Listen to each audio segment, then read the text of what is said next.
welcome to In the Kitchen with Mary Mac. Today we're going to talk about and learn about trifles, which are a delicious dessert that is a very old and rich history. The reason we're going to talk about them is because, as you know, I like to make things that are very good and very simple. And this is one of those. And it's also very seasonal, even though you can make a trifle just about any time of the year. Particularly, they're lovely at Christmas time because they're a lighter dessert. But they're really, really good when the fresh berries are on. So, a little bit about trifles. If you don't know what a trifle is, it's a dessert made with either a sponge cake, pound cake, angel food cake as a part of it, pudding or custard as a part of it, and fresh fruit as a part of it, and whipped cream also. So it's a layered dessert that you mix up with all these items. It comes to us from England, which many great things that we enjoy in this country come to us from England. This is the greatest. This is a dish that dates back to the 1500s. For real. You know, when you're watching Game of Thrones and they all that crazy food all over the table, you know, like giant pig legs and stuff like that. There's a little trifle in the background. There's a trifle dessert in there somewhere. And that's true, though. It was a dessert even back then. It was basically back then it was a clotted cream sweetened sort of a thing mixed in with some cake. And it was enjoyed as a dessert. And it progressed through history, very popular in the 1800s, as at that time, the English are very frugal people as a nation. They're the frugal nation. So the purpose of the trifle was sort of to use up your stale cake, biscuits, and whatnot. Even though I'm sure Mary Berry would be completely opposed to the idea of using stale anything in a dessert. And she would want to have a delicious sponge in there that's just right. Well, there's so much moisture in there, though. Like, it's just like making French toast. You don't use super moist bread to make French toast. Exactly. And that's the idea of the sponge. You want to use something that's a little drier because, not the sponge. That's the idea of the trifle. I said sponge and it was like a Freudian slip. But what you want is your drier cake to absorb some moisture that you're going to give to it, to add some flavor to the trifle. A lot of people use the traditional sort of lady fingers that are popular in Italian desserts. That they're almost sort of like a little dry are those the filled oval cake. Ones? They do fill them, but generally these are not. They're called a lady finger. They're a little flat oval. They look like a slice off of a Twinkie, to use a common term, I suppose. And they sort of, texture-wise, remind you a little bit of a madeleine, which is a very dry French cookie, sort of a meringue cookie. So they tend to be a little drier. They work really nice for something like this as well. One of the notable things about a trifle is you take that cake, and traditionally it was soaked in a sweet liquor or perhaps a sweet wine, and you took the cake and soaked it in that, and you assembled the layers, and you had this cake that had sucked up some really yummy sweet liquor, flavorful liquor, and then you add your cream and, if you choose to add fruit. Back in the old days, I don't know that they added fruit because they may not have had it available. But that's the more modern versions. The more modern versions of it would be a cake that has a sort of a liqueur-soaked treatment to it, and then it would have the custard, usually homemade custard, which is, if you're not familiar with that term, it's sort of a vanilla pudding.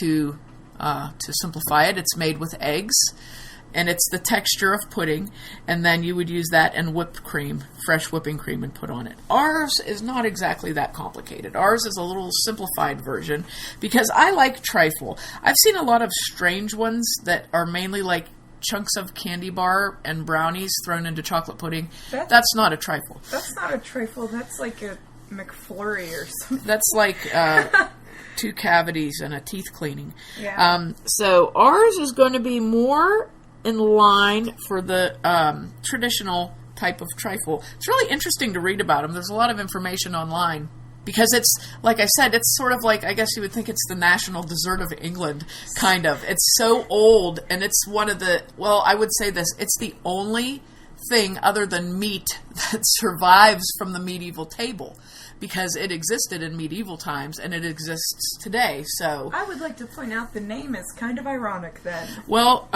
trifle comes from, there's a lot of different names for desserts in the English countryside, so they had these just little, like, slang names.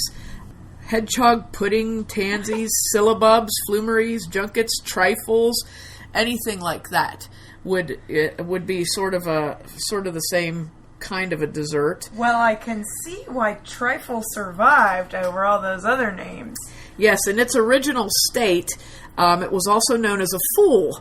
And I guess the term would be to fool you, because it was leftover dry cake mixed, so that sort of thing. We're going to fool you into eating... Cake. Yes, fool's cake. It's like fool's gold. We're going to trick you into eating this stale old cake that you haven't been wanting to eat in the last week by soaking it in some sherry and putting it into some custard. I think most things could be improved by that. Yes.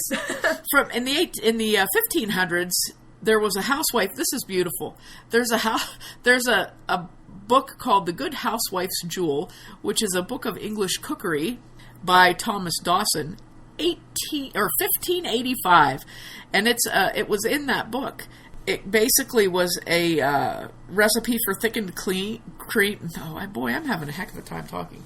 It was a recipe for thickened cream flavored with sugar, ginger, and rose water, and it was sort of like this pudding thing that you would mix cake into.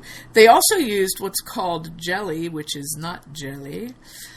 Is it jam or gelatin that they mean? They made a gelatin out of the bones of calf's feet or hartshorn or things like that. They cooked down animal bones. Like a blood pudding kind of thing? No. Or blood sausage? No. They cooked it, when you cook beef bones in a bit of water, the bone marrow comes out, the gelatin comes out, and it actually will thicken.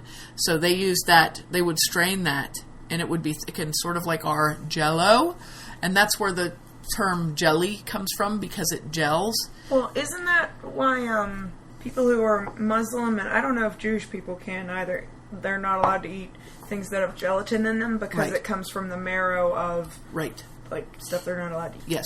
Whatever they use nowadays. It's not kosher. And it's also not halal, and it's also not good. Vegetarians also don't eat it. So, because of the variety of I wonder how many bones, vegetarians vegetarians have accidentally eaten stuff with gelatin in it because they don't know. Possibly. That could be a thing. That could be a real thing. But I believe what it is if you made it yourself and you knew what it was made from, it would be one thing. Yeah. Okay, but if you didn't, it would be another. If you buy it and it just says gelatin, it could come from any animal, as opposed to if you know it's from beef bones, because beef is okay. Right. So that was a part of it also in this cookbook, that some use the jelly in it also. They make a sort of a broth and put the cake into it, so it all soaks in and it kind of sets up and makes an interesting texture there. Also, we're not doing that. Oh yeah, but that's too complicated. That's one of those 1585 Jell-O desserts that are still in existence. Jell-O. It's Jell-O. Hey, you should use that the next big thing in your Jell-O salad argument. I will in my Jell-O salad defense. We should do a commercial for your Jell-O salad defense. So anyway, off to our trifle. I started making trifle. When I learned about it, I thought, this is a really interesting dessert. My father's diabetic. My father loves desserts. He was pretty ticked off about being diabetic and not being able to have a lot of desserts. So about 25 years ago, I found the recipe. I found a recipe for trifle, and of course, being in Western Pennsylvania in a small town, most of the ingredients were not available, and I thought, this sounds like it could really be good, but how would I make it? So I went to a local bakery and asked about sugar-free cake, if they made a sugar-free cake, and the baker there made a sugar-free angel food cake. And I thought, well, that would probably work, because that would be kind of dry and it would soak up a liquid. So I got that. I got some sugar-free Jell-O pudding and started off to figure out how to do this. So what I did at that time was I used the angel food cake for the cake part. I used the sugar-free pudding mix for my pudding part. And then, of course, the fruit isn't a problem. And then I made whipped cream, unsweetened whipping cream. So I basically had a very nice, attractive, and tasty sugar-free dessert, and my dad loved it. My dad loved it so much, he told his friend about it, whose wife was diabetic, and that's how I started taking desserts to Chuck Tanner's house about once a week for his wife. And then he ate all of her trifle one time, and she got really mad, and then I had to start making one for Chuck and one for Babs. So I started taking 2 desserts a week to Chuck and Babs because they enjoyed them. So that's my little baseball spin on my story there. So the sugar-free trifle was a huge success. So I've played with it a few times here and there as I've made it, and it's basically because of necessity, because sometimes I can't get the sugar-free angel food cake, sometimes I can't get a regular angel food cake, whatnot. So I have a pretty good base recipe here. And again, as usually my recipes are, you can choose to use it however you want. You can select the type of cake you want, make your own pound cake, whatever you'd like to do. But this is a very good basic recipe. It's kind of quick. However, it's very impressive, especially with berries on in the summertime. It's a really nice dessert to take somewhere. It travels well, and people enjoy it. Kids, oh good grief, my son would eat a whole one if he wasn't watched carefully and it was in the refrigerator. He probably has. Well, he's eaten half of one. This is one of those desserts that for you it's easy to make, but when you take it somewhere they're like, oh my gosh, did you buy this? This looks so beautiful. This must have taken hours. And then I say, yes it did, as I wipe the sweat from my brow. So that one thing, trifle is traditionally served in a trifle bowl, which is a straight-sided glass bowl on a pedestal. I've seen straight-sided glass bowls that don't have a pedestal that sit flat. Those would travel much better than one with a pedestal. Yeah, basically you'll need about a 3-quart bowl. A little bigger is fine. Smaller is not so good. But you'd need about a 3-quart bowl. Glass is nice. If you have a trifle bowl, that's very nice also. If you happen to see one, they show up every once in a while at sometimes at department stores when you're shopping. You can check out their kitchen department. I've seen them very inexpensive, and they're really a nice bowl to have for other things too. So for your trifle, what you're going to need, this is what you'll need. You'll need either a pound cake, an angel food cake, or a sugar-free angel food cake, one whole cake. Now the pound cake, they sell it in slices anymore at a lot of the stores like Publix and Giant Eagle. You can get a pre-sliced pound cake in a container. Aldi's, I've seen them. So if you do that, you're going to want to get 2 containers of it. That's very handy though, because all your slices are uniform and it makes it look, kind of impressive. And actually the pictures that I'm going to post on my Facebook page, Mary Mac Bakehouse Facebook page, are of a trifle that was made with a pre-sliced pound cake that I got from Aldi. So that's one of the things that I've tried. So there you go. Or you can use ladyfingers if you're very adventurous. Ladyfingers are very nice presentation-wise. However, they're not really easy to find unless it is Christmas time. That's usually the time that you see them out. You're going to need 2 boxes of instant vanilla pudding. I believe it's 3-ounce or 3.4-ounce size of pudding. Whatever size you get, it's the one that takes 2. It'll say on the instructions you need 2 cups of milk to make it. So you're going to need 2 boxes of the pudding. You're going to need orange juice because we're going to use that a couple times. You're going to need jam of your liking. Strawberry works really, really well, and that's mostly what I use, but I've also used raspberry in this. And any of those, like a raspberry, strawberry, probably works the best. If you want to have a liqueur used in this, razzmatazz works very nicely. You don't have to use liqueur. You can use even water to mix with your jam, because that's what we do with this particular recipe. We take that jam and we're going to mix some more liquid with it.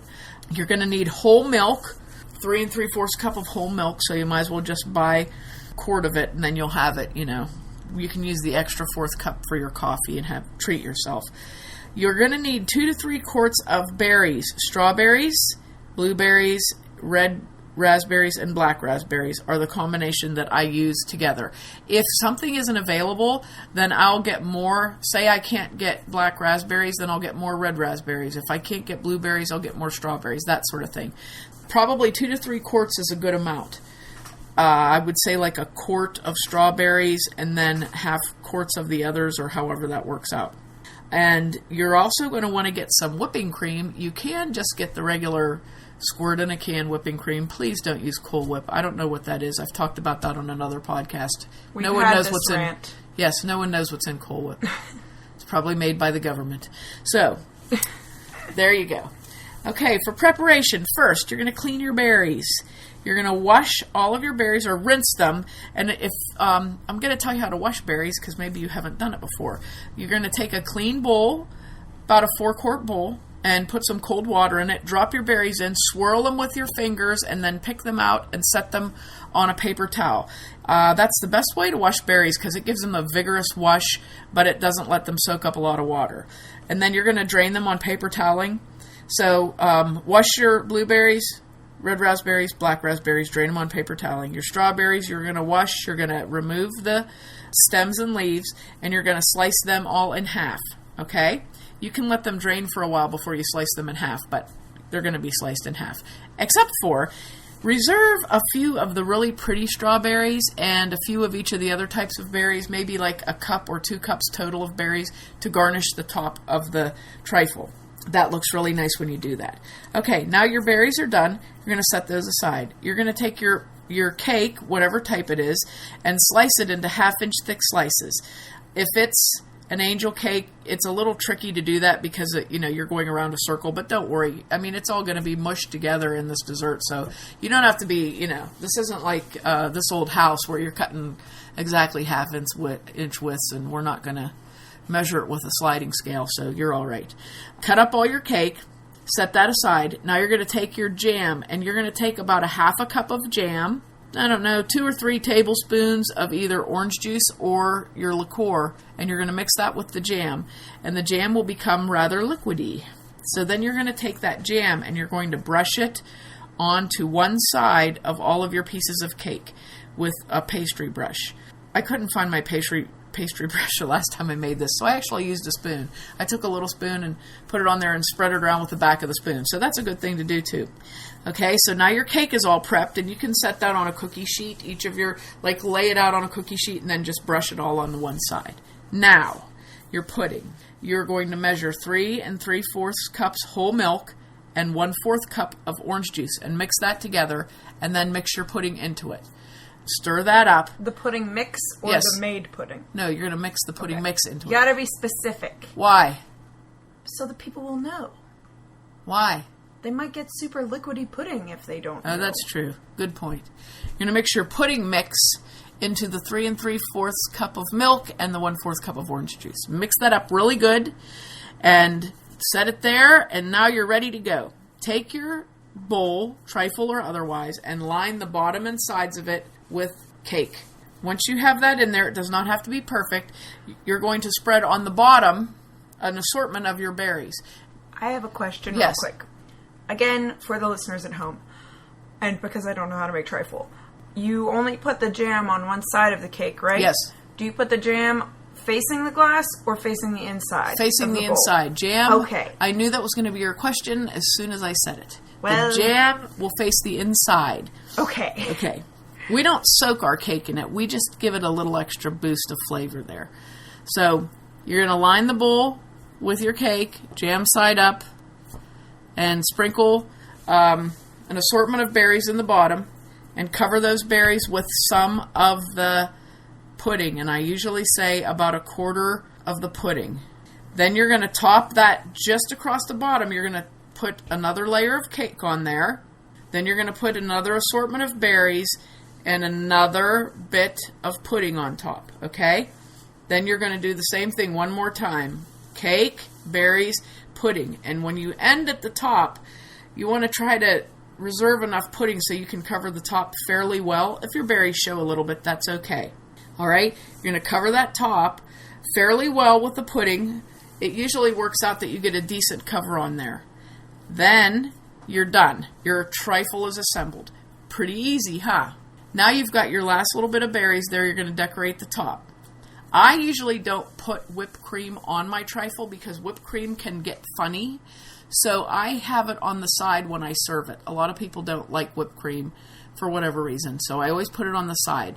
So what you do is you're going to take your berries, and you can make a pattern if you want. You can however you want to. And just do the top of your trifle with berries.